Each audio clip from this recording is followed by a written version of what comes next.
Oh, hey, Crissy, I thought I'd shoot a real quick video here to show you what I'll be sending you. This is the one for the spinner if you do decide to use it. Again, these are very cheap video players, and when you actually see it in reality, you may find it's just not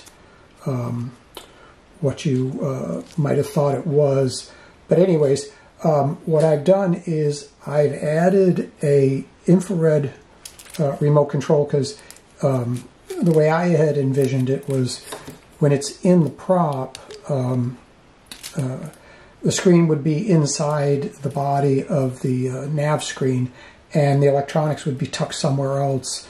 I would have cut the body of the nav screen in half and put a hole in the bottom, and then channeled the flex circuit down through the center console and tucked the electronics inside the vehicle, because I found out after I printed out the file that you sent me, this will not fit inside the body of the nav screen. The radius kills me, and also it's just not too deep. But the Arduino for the NeoPixels will. Now the NeoPixels, they're pretty fragile flexing wise, but if you handle them by the lead, and I'm sorry them being the same color, I've only got one color, 30 gauge solid strand, and that's what I ended up using. So I did label the ends here. I'm going to be sending you a backup. What I had envisioned, I'm also going to be sending you a backup video screen. Use these two, because this one has a scratch in it. Use these two here to get your idea of how you're going to mount these and handle this. What I would do is take the center pod, whatever you want to call it, and drill your hole. I did it here and ran the wires. This shrink sleeve, you could move up the body and channel this. Just be real careful, because this is a single strand and it's only going to take a couple of bends and then it's going to break. I am sending you 30 extra NeoPixels. If you end up damaging this, maybe you could find someone to wire up another one for you, or you could just use this. Choices, you've got choices, and that's what I wanted to do, is to give you some choices. I'm also going to send you two step-down regulators, because the video screens take 4.2 volts or less, well, between 3.8 and 4.2.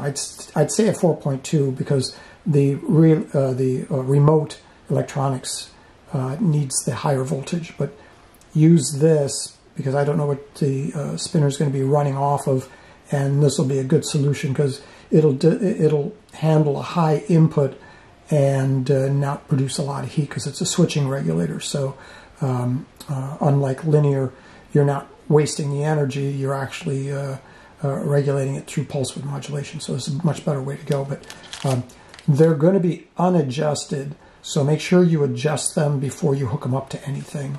Otherwise you can blow them out. Let's see what else. Oh, well, let's turn this on. And oops, sorry about that. And let me run through the menu, because again, being that these are cheap video players, the operating system is not known for its let's say robustness. Matter of fact, the exit doesn't even work. You can hit exit and it won't exit. You have to literally cycle power. So anyways, let's hook this up, and let's see, it'll bring up the menu. Oops, getting close on that. I'm going to be running this on manual focus, so bear with me. The way the remote's set up is A, or channel 1 is enter.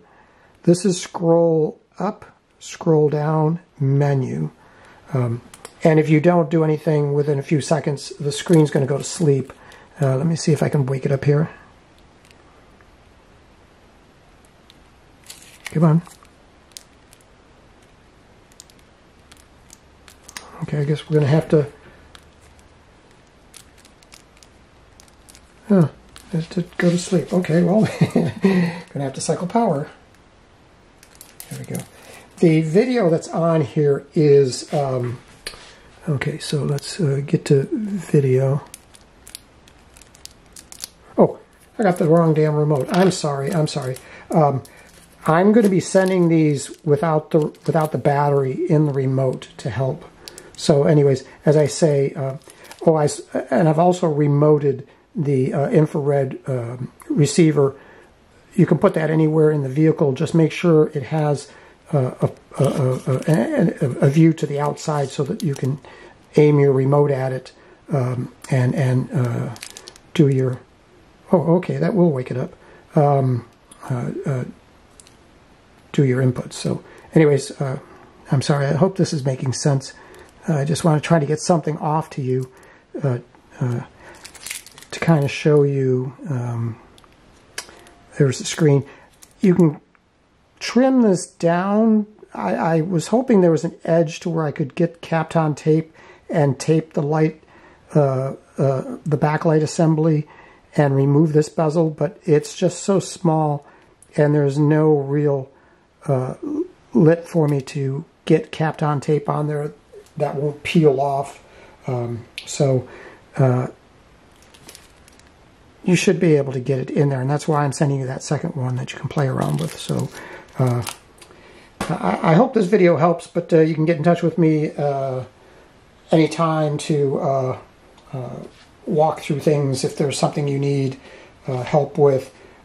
As I said, the video that's in here right now is 30 minutes long. I would suggest playing around with the resolution to increase the characters not straddling the RGB pixels on the display. Deresing it, deresing the file you sent me has kind of caused a little bit more of a, let's say, breakdown of the white into RGB, noticeable RGB stripes because of the way this display is being so low res. You could probably improve that just by playing around with the resolution of the original file and then transcoding it and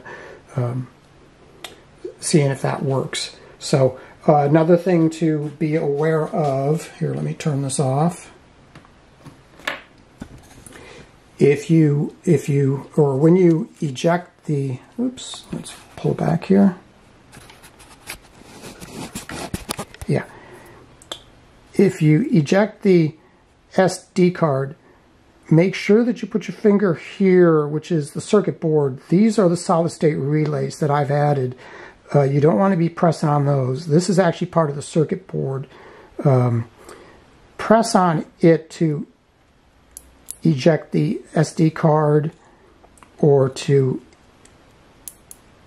install it. Don't press on these, and try not to press on any of the wires. This is pretty robust when it's installed, but the handling you want to be a little bit careful of. Same thing here with the flex circuit. You can flex it, just don't bend it sharp or put too much tension. You can tear it. So play around with the other one because it's got a scratch in it. It's a perfectly good unit, but there's a scratch in the display. I don't know where that came from, but it's definitely not good enough to put in your good model, maybe on one of your other ones. But I'm going to try my best to get this out over the weekend. I got to go to the post office and see how much their